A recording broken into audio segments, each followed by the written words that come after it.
తిరువూరు పట్టణంలో ప్రతిరోజు నిర్వహించే ఇంటింటి ప్రచార కార్యక్రమం భాగంగా ఈరోజు 19వ వార్డులో రజక బజార్లో ఈరోజు ప్రచారం చేస్తున్న సందర్భంగా పెద్ద సంఖ్యలో రజకులు తెలుగుదేశం పార్టీ చేరటం చాలా సంతోషంగా ఉంది. రజకులకు సంబంధించి దాదాపుగా బీసీల్లో కూడా నిర్లక్ష్యానికి గురి కాబడ్డ ఒక కులం రజకులు. సాంప్రదాయ వృత్తి చేసుకుంటూ చాలామంది దాదాపు వేరే అవకాశాలు లేక ఆర్థికంగా చాలా వెనుకబడున్నారు. అయితే రాబోయే రోజుల్లో తెలుగుదేశం, జనసేన, బీజేపీ ప్రభుత్వంలో రజకులకు సంబంధించి రజక కార్పొరేషన్ ద్వారా ఒక పక్క వాళ్ళ సాంప్రదాయ వృత్తిని ప్రోత్సహిస్తూనే ఇంకో పక్క వాళ్ళ కుటుంబాల్లో ఉన్న పిల్లలు చదువుకొని ఆధునిక వృత్తుల వైపు వెళ్ళే విధంగా ప్రోత్సహిస్తామని ప్రస్తుతానికి ఈ తిరువూరు పట్టణంలో ఈ రజక బజార్లో వీళ్ళకి కావాల్సిన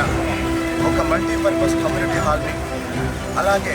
వాళ్ళ చేతివృత్తిని ఇబ్బంది లేకుండా కొనసాగించడానికి అన్ని సౌకర్యాలతో ఒక ధోబీ ఘాట్ని రాబోయే రోజుల్లో ఏర్పాటు చేస్తామని ఈ సందర్భంగా